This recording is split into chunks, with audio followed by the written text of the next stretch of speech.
ರಾಜ್ಯದಲ್ಲಿ ಮುಂಗಾರು ಮಳೆ ಆರ್ಭಟಿಸ್ತಾ ಇದೆ. ಮೈಸೂರು ಜಿಲ್ಲೆಯ ಕಬಿನಿ ಜಲಾಶಯ ಕೂಡ ಭರ್ತಿಯಾಗಿದೆ. 4 ಕ್ರಸ್ಟ್ ಗೇಟ್ ಮೂಲಕ ನೀರನ್ನ ಹೊರಕ್ಕೆ ಬಿಡೋ ಕೆಲಸವನ್ನ ಕೂಡ ಸಿಬ್ಬಂದಿಗಳು ಮಾಡಿದ್ದಾರೆ. ಇವತ್ತು 25,000 ಕ್ಯೂಸೆಕ್ ನೀರನ್ನ ನದಿಗೆ ಹರಿಬಿಡಲಾಗಿದೆ.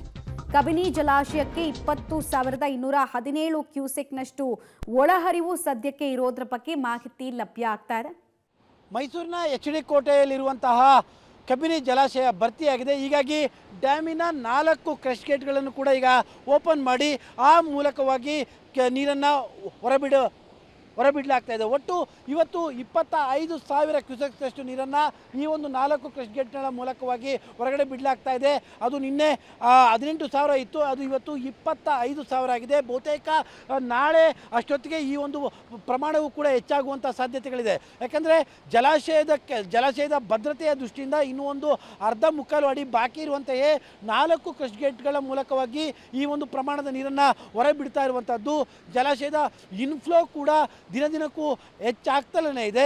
ಈ ದೃಷ್ಟಿಯಿಂದಾಗಿ ಮುಂಜಾಗ್ರತಾ ಡ್ಯಾಮಿನ ಭದ್ರತೆ ದೃಷ್ಟಿಯಿಂದಾಗಿಯೇ ಈಗ 4 ಕ್ರಸ್ಟ್ ಗೇಟ್ಗಳ ಮೂಲಕವಾಗಿ ನೀರನ್ನು ಹೊರಬಿಡ್ತಾ ಇರುವಂಥದ್ದು.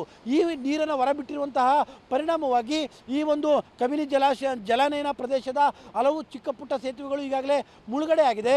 ಈ ನೀರನ್ನು ಹೊರಬಿಡುವಂಥ ಪ್ರಮಾಣ 50,000 ಕ್ಯೂಸೆಕ್ಸ್ ದಾಟಿದ್ರೆ ಇನ್ನೂ ಭಾಳಷ್ಟು ಸೇತುವೆಗಳು ಕೂಡ ಮುಳುಗಡೆ ಆಗುತ್ತೆ. ಭಾಳಷ್ಟು ಹಳ್ಳಿಗಳ ಸಂಪರ್ಕವೂ ಕೂಡ ಕಡಿತವಾಗುವಂತಹ ಸಾಧ್ಯತೆಗಳು ಕೂಡ ತುಂಬ ಹೆಚ್ಚಿದೆ.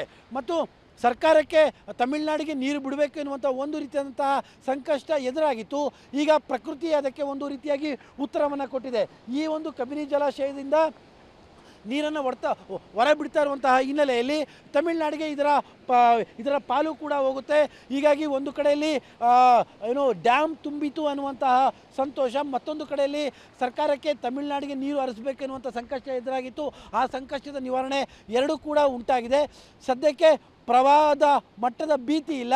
ಒಂದು ವೇಳೆ ನೀರಿನ ಇನ್ಫ್ಲೋ ಇನ್ನಷ್ಟು ಹೆಚ್ಚಾದರೆ ನಿಶ್ಚಿತವಾಗಲೂ ಕೂಡ ಔಟ್ಫ್ಲೋ ಕೂಡ ಹೆಚ್ಚಾಗುತ್ತೆ.